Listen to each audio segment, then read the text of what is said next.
আল্লাহ তাআলা বলছেন, কুল হুয়াল্লাযী আনশাআকুম ওয়া জাআলা লাকুমুস সামআ ওয়াল আবসারা ওয়াল আফইদাতা ক্বালীলাম মা তাশকুরুন। নবী হে, আপনি বলুন, তিনি সে সত্তা যিনি তোমাদেরকে সৃষ্টি করেছেন আর তোমাদেরকে দিয়েছেন শ্রবণ শক্তি, দৃষ্টি শক্তি আর চিন্তা শক্তি, কিন্তু খুব অল্প সংখ্যক লোকই তোমরা শুকরগুজার হও।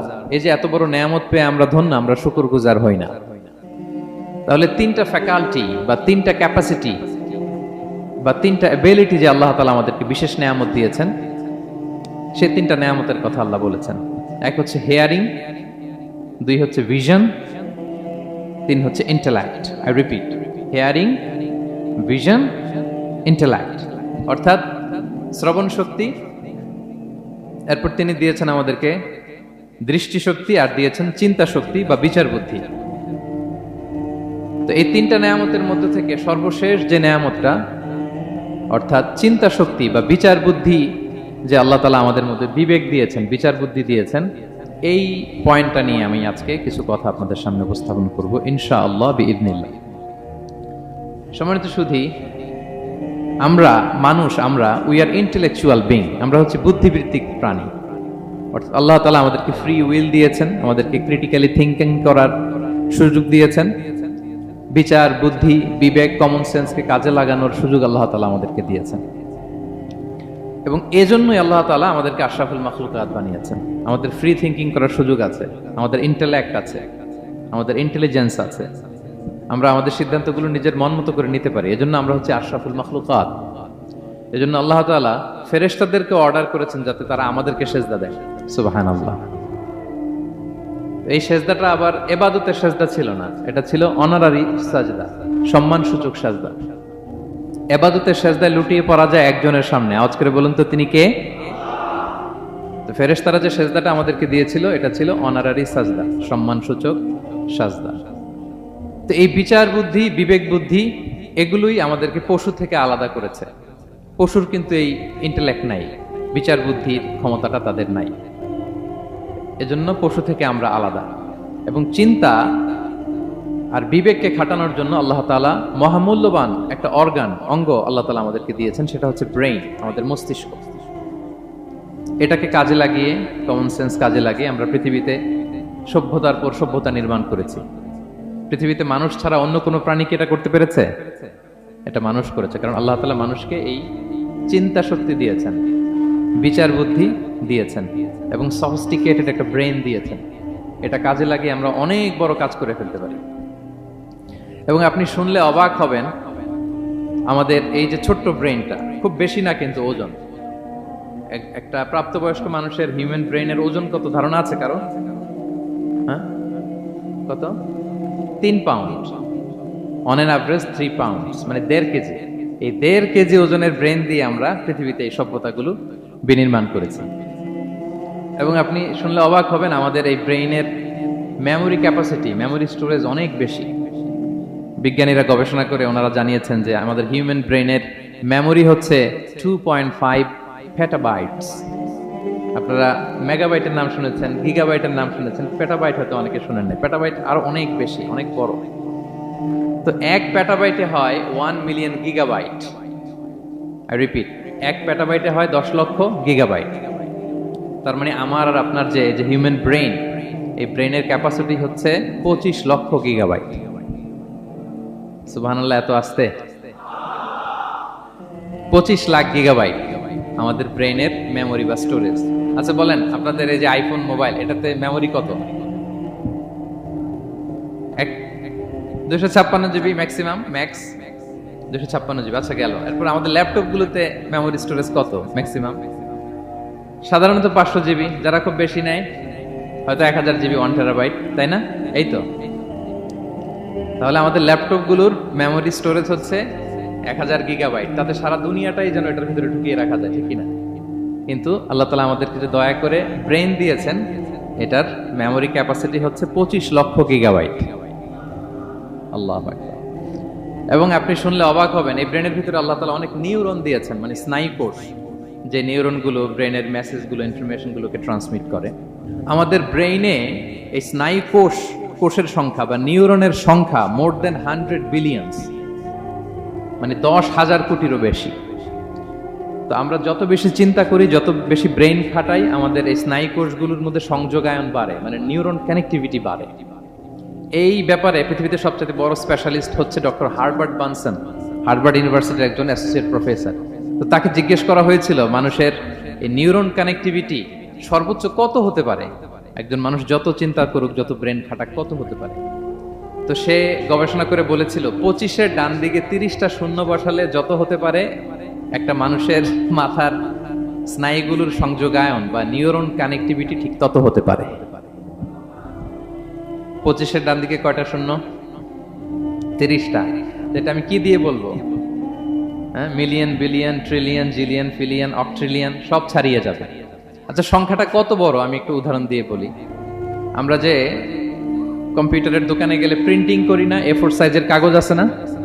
একটা হিউম্যান ব্রেইনে যত পরিমাণ নিউরন কানেক্টিভিটি হতে পারে, তত পরিমাণ সাদা কাগজ যদি আপনাকে দেয়া হয়, A4 সাইজের সাদা কাগজ দিয়ে যদি বলা হয় যেটা টেবিলের উপর রাখেন, ইন্টারন্যাশনাল ইয়ুথ সেন্টারের এই টেবিলের উপর এই কাগজগুলো রাখেন, আপনি কাগজগুলো রাখতে শুরু করবেন। কাগজের স্তূপ উঁচু হতে হতে হতে হতে এই টাওয়ার ছাড়িয়ে, আকাশ ছাড়িয়ে, বাতাস ছাড়িয়ে, মহাকাশ স্টেশন ছাড়িয়ে, নাসার বিজ্ঞানীদের নাগালে আসা প্রথম আকাশের যত দূর বিজ্ঞান যেতে পেরেছে, এই যে জেমস ওয়েব টেলিস্কোপ 34 কোটি বছর আগের ছবি, স্থির চিত্র আমাদেরকে পাঠিয়েছে, যত দূর মানুষের নাগালে এসেছে, কাগজের স্তূপ এরকম উঁচু হতেই থাকবে, তারপরেও অনেক কাগজ আপনার হাতে থেকে যাবে। তার মানে কি পরিমাণে নিউরন কানেক্টিভিটি আমাদের ব্রেনে সম্ভব। তো এখন দ্য কোশ্চেন রাইজেস, প্রশ্ন হচ্ছে আমরা আমাদের ব্রেনকে ওইভাবে খাটাই কিনা, ব্রেনটাকে কাজে লাগাই কিনা। আমাদের যে অভাবনীয় চিন্তা শক্তি, আনলিমিটেড চিন্তা শক্তি দিয়ে যে আল্লাহ তাআলা আমাদেরকে সৃষ্টি করেছেন, এটার কতটুকু আমরা ব্যবহার করি, আমাদের এই সফিস্টিকেটেড যে ব্রেইন আল্লাহ দিয়েছেন এটা ব্যবহার করি কিনা, দিস ইজ দ্য কোশ্চেন। তো সম্মানিত শুধু আল কোরআন আল কারিমের পরতে পরতে আল্লাহ তাআলা আমাদেরকে মাথা খাটাতে বলেছেন, আমাদের চিন্তার দিগন্তকে প্রসারিত করতে বলেছেন, কিন্তু আমরা মাথা খাটাতে চাই না। আমরা যেন চিন্তাশীল হয়ে উঠি, আমরা যেন ব্রেইন খাটাই। অনেক আয়াত আপনি পাবেন, দুই একটি আয়াত আপনাদের সামনে আমি উপস্থাপন করবে আজকের আলোচনার ইতি টানবো ইনশাআল্লাহ বিদিনিল্লাহ। আমরা যেন মাথা খাটাই, আমরা যেন চিন্তা করি, এটা বোঝাতে যে আল্লাহ তাআলা বেসিকলি কোরআনে 4টা শব্দ ব্যবহার করেছেন। 4টা, একটু ক্লাসের মতো মনে করেন, তাহলে মনে থাকবে, কিছু শিখে গেলাম। প্রথম শব্দ হচ্ছে আন-নাযার, আন-নাযার। 2 নম্বর হচ্ছে আল-আক, 3 নম্বর হচ্ছে আত-তাফাক্কুর, 4 নম্বর হচ্ছে আত-তাদাব্বুর। আই রিপিট, আবার বলি, আন-নাযার, আল-আক, আত-তাফাক্কুর, আত-তাদাব্বুর। আন-নাযার, আল-আক, আত-তাফাক্কুর, আত-তাদাব্বুর। বলতে পারবেন 4টা? 1 নম্বরে কি? আন-নাযার, 2 নম্বরে আল-আক, 3 নম্বরে আত-তাফাক্কুর, 4 নম্বরে আত-তাদাব্বুর। এই 4টা শব্দ নিয়ে সংক্ষিপ্ত কিছু আলোকপাত করবো ইনশাআল্লাহ বিদিনিল্লাহ। আন-নাযার শব্দটা আপনাদের পরিচিত, একটু ভেঙে বললে বুঝতে পারবেন। আমরা বলি না এই যে নজর দিস না, এই যে নজর লাগবে, বলি না নজর দেয়া। নজর মানে হচ্ছে তাকানো, তবে সাধারণ তাকানো না, careful look with deep observation and reflection. এটাকে কোরআন বলেছে আন-নাযার। এটার প্রতি কোরআন আমাদেরকে উৎসাহিত করেছে। পাশাপাশি 2 নাম্বার কি বলছিলাম নজরের পরে? অ্যাটলিস্ট একজন তো বলতে হবে। আল-আক, আল-আক, এটাও আপনার অর্থ জানেন। আমরা বলি না আকল, হ্যাঁ, কিরে তোর কি আকল নাই, তুই কি ব্যাকেল, বলি না আমরা এরকম? ব্যাকেল মানে যার আকল নেই। তো এই যে আকল, আকল থাকা বা আকল খাটানো বা কমন সেন্সকে খাটানো, রিজনিং করা, কোরআন এটার ব্যাপারে উৎসাহিত করেছে। 3 নম্বরে কি বলেছিলাম? হ্যাঁ, আত-তাফাক্কুর। এই যে ইউআই এর স্টুডেন্ট পাওয়া গেছে তো, ওনারা বলতে পারতেছে আত-তাফাক্কুর। আত-তাফাক্কুর শব্দটা আসছে ফিকির থেকে, ফিকরা, ফিকির। ফিকির তো বোঝেন নাকি? আমরা বলি না যে ফিকির করতে হবে। তাফাক্কুর মানে ক্রিটিক্যাল থিঙ্কিং, বিশ্লেষণধর্মী চিন্তা করা। আর সর্বশেষ হচ্ছে আত-তাদাব্বুর। আর তাদাব্বুরটা কোরআনের সাথে জড়িত, কোরআনের পেছনের গল্পগুলো খুঁজে বের করা। আর তাদাব্বুর শব্দটা এসেছে আরবি শব্দ দুবুর থেকে। দুবুর, দুবুর মানে কি? পেছন। তো কোরআনের কোন একটা আয়াতের পেছনের গল্পটা কি, পেছনের রহস্যটা কি, এর নেপথ্যে কি, এর গুরু রহস্য কি, এটাকে বের করা। এই 4টা ব্যাপারে কোরআন অনেক এমফাসাইজ করেছে। এই 4টা নিয়ে আমরা কথা বলি। প্রথমে কি বলেছিলাম? প্রথম শব্দটা আন-নাযার। সবাই বলেন তো প্রথম শব্দটা কি? আন-নাযার। নজর মানে কি? দৃষ্টি দেয়া, স্বাভাবিক দৃষ্টি না, গভীর দৃষ্টি, সুগভীর দৃষ্টি। হ্যাঁ, ইংরেজিতে বলে অবজারভেশন বা রিফ্লেকশন। তা আমরা যেন শুধু ফেল ফেল করে তাকিয়ে না থাকি। আল্লাহ বলেছে তাকালে তাকানোর মতো তাকাবা, গভীর দৃষ্টি দিবা। আল্লাহ বলেন আফালা ইয়ানজুরুনা ইলাল ইবিলি কাইফা খুলিকাত ওয়া ইলাস সামাই কাইফা রুফিআত ওয়া ইলাল জিবালি কাইফা নুসিবাত ওয়া ইলাল আরদি কাইফা সুতিহাত। আল্লাহ বলেন ওরা কি নজর দেয় না? আফালা ইয়ানজুরুনা, নজর থেকে ইয়ানজুরুনা ইলাল ইবিলি, ওরা কি উটের দিকে তাকায় না? Don't they see to the camels how masterfully they were created? হ্যাঁ, তারা কি উটের দিকে তাকায় না কিভাবে উটকে সৃষ্টি করেছি? তারা কি আকাশের দিকে তাকায় না খুঁটিবিহীন বিশাল আকাশকে কেমন করে বানালাম? তারা কি পাহাড়ের দিকে তাকায় না কিভাবে পাহাড়কে ফার্মলি সেট করা হলো পৃথিবীর সাথে? তারা কি জমিনের দিকে তাকায় না কিভাবে জমিনটাকে বিস্তীর্ণ করে দেয়া হয়েছে? তো এই চারটা কথা আল্লাহ বললেন। রাসূল সাল্লাল্লাহু আলাইহি ওয়াসাল্লাম যখন মক্কার কুরাইশদেরকে তাওহীদ, রিসালাত, আখিরাতের দাওয়াত দিচ্ছিল, তারা এই দাওয়াতকে প্রত্যাখ্যান করলো, তারা মানছে না। তো তখন আল্লাহ তাআলা এই আয়াত নাজিল করে বললেন আফালা ইয়ানজুরুনা ইলাল ইবিলি কাইফা খুলিকাত। মক্কার কুরাইশরা কি উটের দিকে তাকায় না? উটকে কিভাবে আমি তৈরি করলাম এটা একটু দেখতে পারে না ওরা? আরে উটের দিকে তাকালেই তো ওরা উটের মালিক আমি আল্লাহরে খুঁজে পাবে। কারণ কুরাইশরা ছিল কোরআনের প্রাইমারি অডিয়েন্স, যদিও কোরআন সবার জন্য এসেছে। তো আল্লাহ বললেন আফালা ইয়ানজুরুনা ইলাল ইবিলি কাইফা খুলিকাত, ওরা কি উটের দিকে তাকায় না? উট দেখার জন্য তো ওদের চিড়িয়াখানায় যাওয়া লাগবে না, অথবা মক্কার কুরাইশদের চায়নাতেও যাওয়া লাগবে না, কারণ উট তো ওদের গৃহপালিত প্রাণী, ঠিক কিনা? ঘরে ঘরে আরব দেশে উট আছে না নাই? আছে। তো উটের দিকে তাকায় না? সম্মানিত সুধী, উটের কথা আল্লাহ কেন বললেন? কুরাইশদেরকে উটের কথা বললেন এজন্য, উট হচ্ছে এমন আজীব একটা প্রাণী যেটা প্রাণী বিজ্ঞানীদেরকে হয়রান করে দিয়েছে। আল্লাহু আকবার, আপনি অবাক হবেন উটের যে ফিচার আল্লাহ তাআলা দিয়েছেন। মক্কার লোকেরা উটের গোশত খাইতো, উটের দুধ খাইতো, উটের চামড়া দিয়ে দ্য ফাইনেস্ট লেদার, দামি লেদার তারা বানাতো। উটের উপর মাল নিয়ে বোঝাই করে মরুভূমি এক প্রান্ত থেকে আরেক প্রান্তে পাড়ি দিত, নিজেরা উটের উপর রাইডিং করত। এবং উট হচ্ছে এমন প্রাণী যেটা একসাথে 1 মাস না খেয়ে বেঁচে থাকতে পারে। 1 মাস পানিও খাওয়া লাগবে না, খাবারও খাওয়া লাগবে না। সুবহানাল্লাহ পড়বেন না? এট এ টাইমে একটা উট, প্রাপ্তবয়স্ক একটা উট একসাথে 200 লিটার পানি খেয়ে ফেলতে পারে। এবং উটের পেটের ভিতরে একটা স্পেশাল ওয়াটার চেম্বার আছে, ওই চেম্বারে রেখে দেয়, খেয়ে ওইটারে পাঠায় দেয় না ওদের কিডনিতে। 200 লিটার পানি একবারে খেয়ে স্পেশাল চেম্বারে রেখে দেয়, যখন লাগবে ওইখান থেকে নিয়ে নিয়ে বেঁচে থাকে। 1 মাস না খেয়ে বেঁচে থাকে কি করে? উটের পিঠে দেখবেন একটা কুজ আছে, একটা উঁচু উটকে যদি কল্পনা করেন, উপরে একটা কুজ আছে না? এই পুরো কুজটা হচ্ছে চর্বির আধার। তো ওটার যখন খাবার থাকে না মরুভূমিতে, মাসের পর মাস যখন চলে, ওই চর্বি থেকে এনার্জি নিয়ে সে মরুভূমিতে চলে, সে না খেয়েও বাঁচতে পারে। আমাদের চোখের মধ্যে যেমনি একটা পাপড়ি, এরকম এক পাপড়ি দিয়ে উটকে আল্লাহ বানায় নাই, ডবল লেয়ারের পাপড়ি দিয়েছে। কারণ মরুভূমির মধ্যে চলতে পথে লু হাওয়া থাকবে, মরুভূমির সাইমু, বালুর ঝড়, এই ঝড় মোকাবেলার জন্য, লু হাওয়া মোকাবেলার জন্য ডবল লেয়ারের চোখের পর্দা। একটা পর্দা ফেলে রাখে আর একটা খুলে সে হাঁটতে থাকে, তার কিছুই হয় না। সুবহানাল্লাহ। আমাদের 98 ডিগ্রি ফারেনহাইটের স্বাভাবিক তাপমাত্রা, তাই না? 99 ডিগ্রি হলে আমাদের জ্বর, 100 ডিগ্রি হলে জ্বর, 101, 2 সর্বোচ্চ আমরা সহ্য করতে পারি। এর বেশি যদি হয়, 103 ডিগ্রি হলে বেহুশ হয়ে যায় মানুষ। 4 ডিগ্রি হলে আমাদের দেহের ভেতরে যে কোষগুলো আছে এগুলো মরে যায়। কিন্তু একটা উট মরুভূমির তাপমাত্রায় প্রতিদিন 104 ডিগ্রি 5 ডিগ্রি তাপমাত্রা সহ্য করে খুব স্বাভাবিক উট চলতে পারে, তার কিছুই হয় না। এবং মরুভূমির মধ্যে যে ক্যাকটাস আছে, গুলমলতা, বড় বড় কাঁটা জাতীয় গাছ, যেই কাঁটা পৃথিবীর কোনো প্রাণী খেতে পারবে না, কিন্তু একটা উট অনায়াসে খেয়ে ফেলতে পারে। উটের জিহ্বাকে এবং পাকস্থলীকে আল্লাহ এমন স্পেশালি মেড করেছেন, যত কাঁটা দিবেন খেয়ে সাবার, ওর কিছুই হয় না। সুবহানাল্লাহি বিহামদিহি। আল্লাহ বলে আফালা ইয়ানজুরুনা ইলাল ইবিলি কাইফা খুলিকাত, ওরা কি উটের দিকে তাকায় না? আরে উটকে নিয়ে গবেষণা করলেই তো উটের মালিককে খুঁজে পায় তারা। এরপর বললেন ওয়া ইলাস সামাই কাইফা রুফিআত, ওরা কি আকাশের দিকে তাকায় না কিভাবে খুঁটি ছাড়া আকাশকে আমি বানিয়েছি? আপনারা যখন বিমানে চড়েন তখন কি শুধু ভিডিও করতে থাকেন নাকি? মেঘের ভিডিও, আকাশের ভিডিও, তখন তাকাবেন আকাশের দিকে। সুবহানাল্লাহ, কিভাবে আল্লাহ আকাশকে তৈরি করেছেন। ওয়ালাকাদ যায়্যানা সামা আদ-দুনিয়া বিজিনাতিল কাওয়াকিব, আল্লাহ বলেন এই প্রথম আকাশটাকে আমি তারা দিয়ে সুশোভিত করেছি, বিশাল বিশাল তারা। এই যে আমরা সূর্য দেখি, এটা একটা তারা, পৃথিবীর চেয়ে 13 লক্ষ গুণ বড় এই সূর্য। কত গুণ বড়? বলে ফেললাম হুট করে মুখ দিয়ে, কিন্তু কল্পনা করতে পারতেছি। তার মানে 13 লক্ষটা পৃথিবী সূর্যের মধ্যে রাখার জায়গা আছে। তাই বলে মনে করেন না যে সূর্য অনেক বড় সাইজের তারা, নো।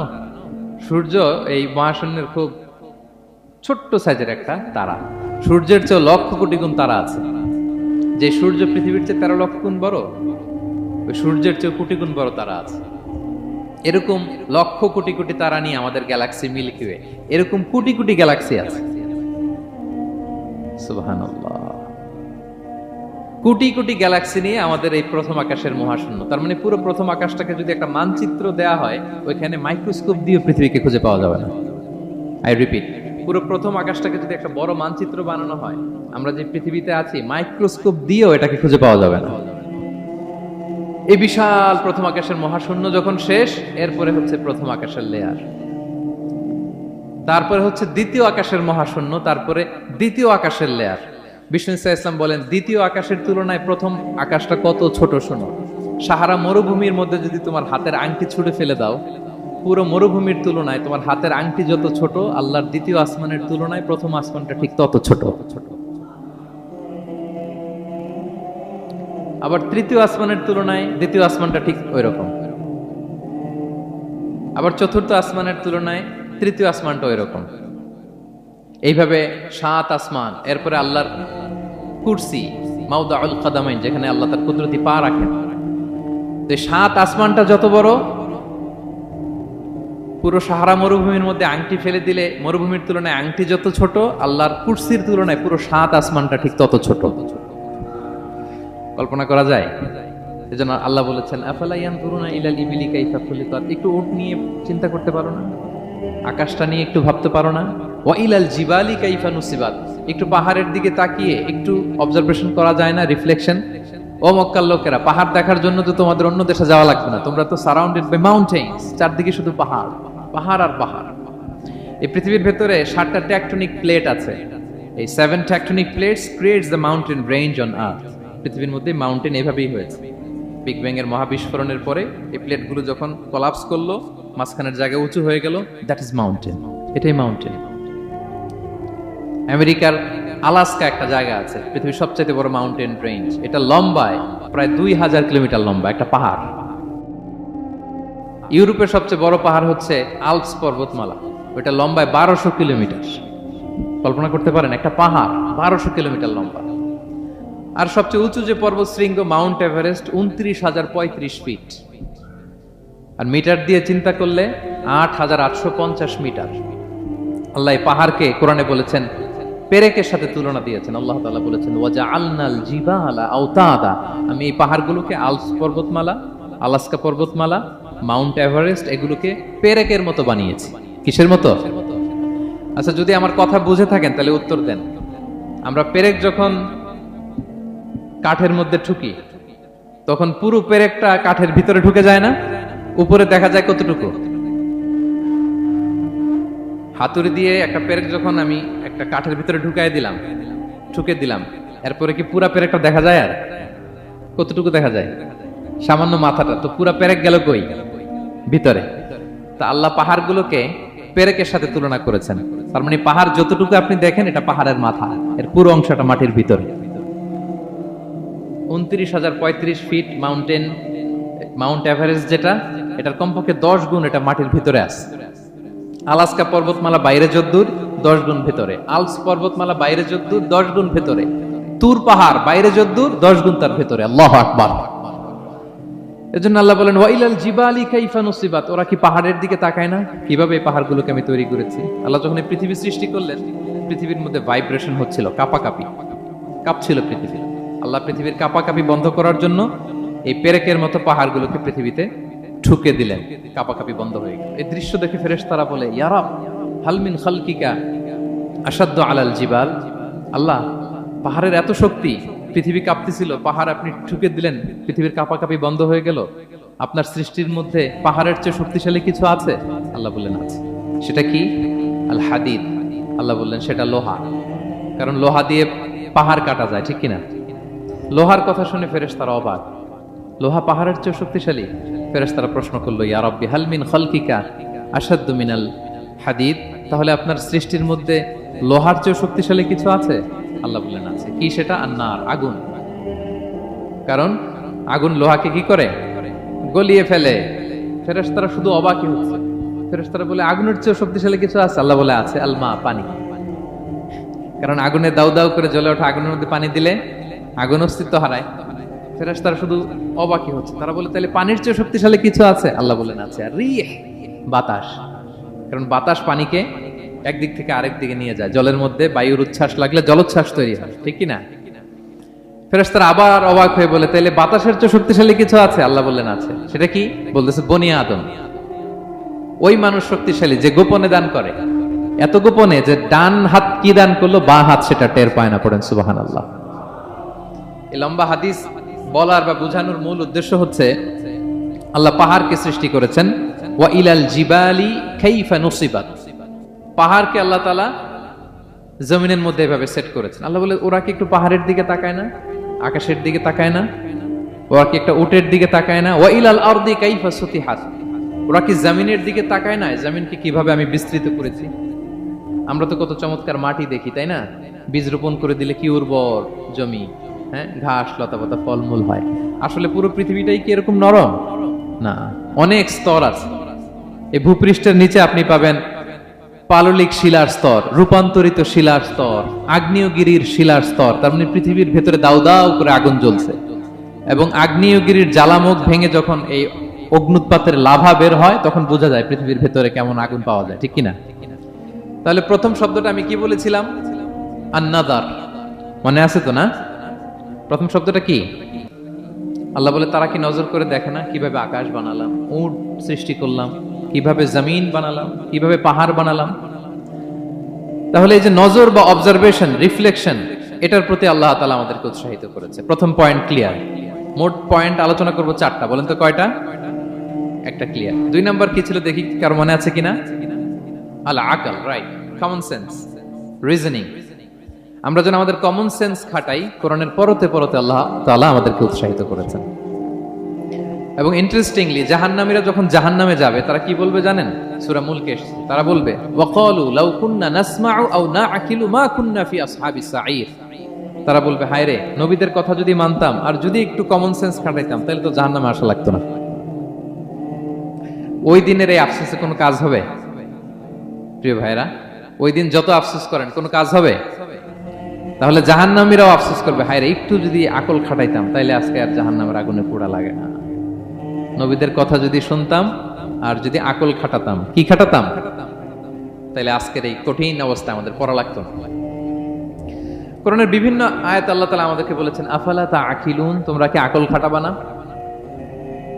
এই যে দামি কমন সেন্স দিলাম, একটু বুদ্ধি কি খাটাবা না, আকল খাটাবা না তোমরা?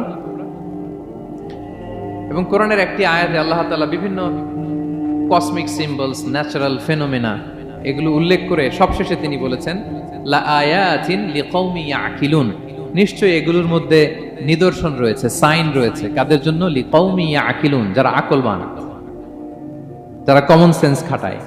এই আয়াতে আল্লাহ কি কি বলেছেন? দীর্ঘ আলোচনা, আমি খুব সংক্ষেপে বলছি। আল্লাহ তাআলা বলছেন ইন্না ফি খালকিস সামাওয়াতি ওয়াল আরদি ওয়া ইখতিলাফিল লাইলি ওয়ান নাহারি ওয়াল ফুলকিল্লাতি তাজরি ফিল বাহরি বিমা ইয়ানফাউন নাস وما أنزل الله من السماء من ماء فأحيا به الأرض بعد موتها وبث فيها من كل دابة وتصريف الرياح والسحاب المسخر بين السماء والأرض لآيات لقوم يعقلون। সবগুলো বলে আল্লাহ বললেন এগুলোর মধ্যে নিদর্শন আছে তাদের জন্য যারা কমন সেন্স খাটায়। কি বললেন আল্লাহ? আল্লাহ বললেন আকাশ জমিনের সৃষ্টির মধ্যে, দিবারাত্রির পরিবর্তনের মধ্যে, এই যে 24 ঘন্টার 12 ঘন্টা দিন, 12 ঘন্টা রাত, আর নিগতির কারণে এই যে দিবারাত্রি আমরা পাই, এই পৃথিবীটা তার অরবিটে, কক্ষে যেমনি ঘুরে আবার পৃথিবীটা তার অক্ষেও ঘুরে। যে আপনারা যারা ক্রিকেট খেলছেন এরকম স্পিন বল করেন না? হ্যাঁ, কমন পড়ছে? স্পিন বল করলে বলটা কিভাবে যায় বলেন তো? ঘুরতে ঘুরতে যায়। তো পৃথিবী যখন সূর্যের চারদিকে কক্ষে ঘুরে, ওই ঘোরার মুহূর্তে সে নিজে স্পিনিং হইতে থাকে, ঘুরতে থাকে। ওই স্পিন হইতে তার এক পিঠ থেকে আরেক পিঠে ঘুরতে তার 24 ঘন্টা সময় লেগে যায়। ওইটার কারণে দিবারাত্রি হয়। 12 ঘন্টায় আমরা দিন পাই, 12 ঘন্টায় আমরা রাত পাই। আল্লাহ বলেন এই দিবারাত্রির পরিবর্তনের মধ্যে নিদর্শন আছে।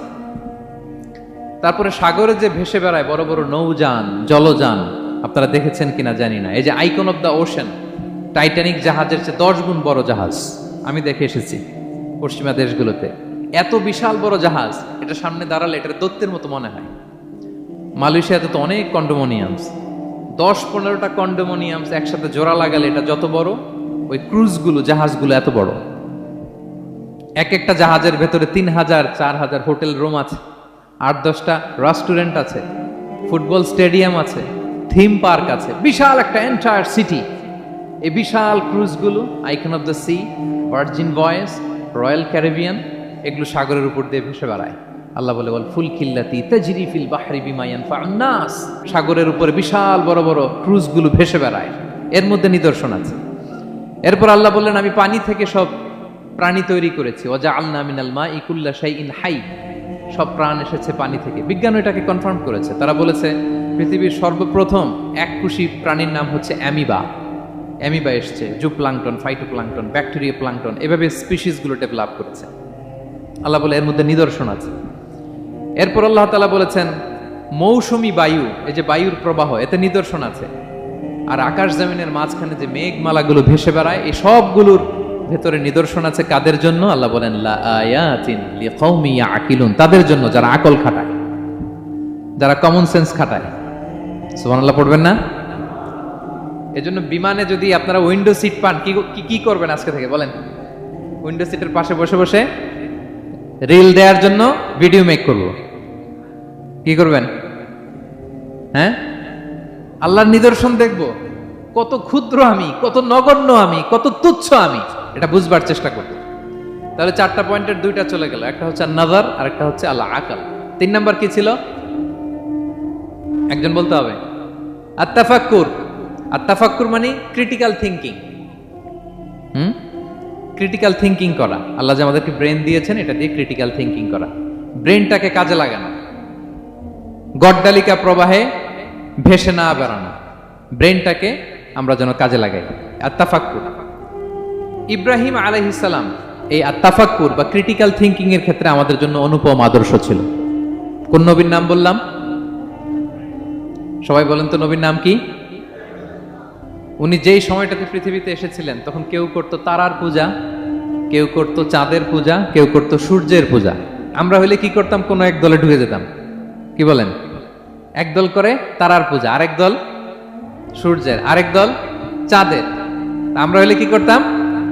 এক দলে ঢুকে যেতাম। উনি ঢুকেন নাই। উনি এই তারকা পূজারী, সূর্য পূজারীদের চিন্তার দেয়ালে আঘাত করেছেন। সুবহানাল্লাহ। ফালাম্মা জান্না আলাইহিল লাইলু রাআ কাওকাবা। উনি কিভাবে সত্যের সন্ধান পেলেন দেখেন। উনি রাত্রিবেলা যখন দেখেন যে লোকজন তারার পূজা করে, উনি ভাবলেন হাযা রাব্বি, তারাই কি আমার রব? পরে দেখে না, দিনের বেলায় তারারে আর খুঁজে পাওয়া যায় না। এখন মনে মনে ভাবে হায় রে, আমার রব যদি আবার মাঝে মধ্যে না থাকে তো আমি যাব কই?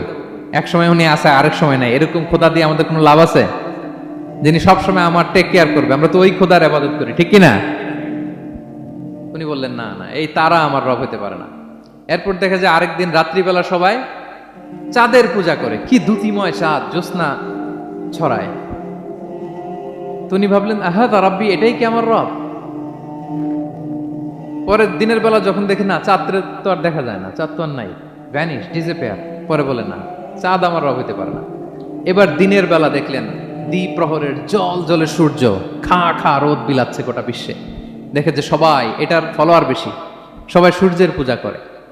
কিন্তু আবার গোধূলি লগ্নে, সানসেটের টাইমে যখন সূর্য ডুবে গেল, হায় হায়, উনি বিপদে পড়লেন। এবার আমি কই যাব? সূর্যও তো থাকে না। আল্লাহু আকবার। তখন তিনি ঘোষণা দিলেন ইন্নী ওয়াজ্জাহতু ওয়াজহিয়া লিল্লাযী ফাতারাস সামাওয়াতি ওয়াল আরদা হানিফা ওয়া মা আনা মিনাল মুশরিকিন। হে তারকা পূজারী, হে চাঁদের পূজারী, হে সূর্য পূজারী, আমি তোমাদের কোনো দলের সাথে নাই, বরং আমি আমাকে ওই সত্তার দিকে মনোনিবেশ করলাম, আত্মসমর্পণ করলাম। ফাতারাস সামাওয়াতি ওয়াল আরদ, যিনি আকাশ সৃষ্টি করেছেন, জমিন সৃষ্টি করেছেন। হানিফা ওয়া মা আনা মিনাল মুশরিকিন, আমি শিরক করি না, আমি হানিফ হিসেবে সে আল্লাহর ইবাদত শুরু করে দিলাম। পড়েন আল্লাহু আকবার। তাইলে উনি স্রোতে গা ভাসান নাই, কোন এক দলে না ঢুকে উনি ওনার ক্রিটিক্যাল থিংকিং, ওনার অ্যানালজি, ওনার বিবেককে উনি কাজে লাগিয়েছেন। তো সম্মানিত সুধী, এজন্য চিন্তা করা, এটাকে আরবিতে বলে আত-তাহান্নুস মিন বাকায়া আল ইব্রাহিমিয়া। এটা ইব্রাহিমী চিন্তার অবশিষ্টাংশ। সেদিন ইব্রাহিম আলাইহিস সালাম এভাবে চিন্তা করতেন, গবেষণা করতেন।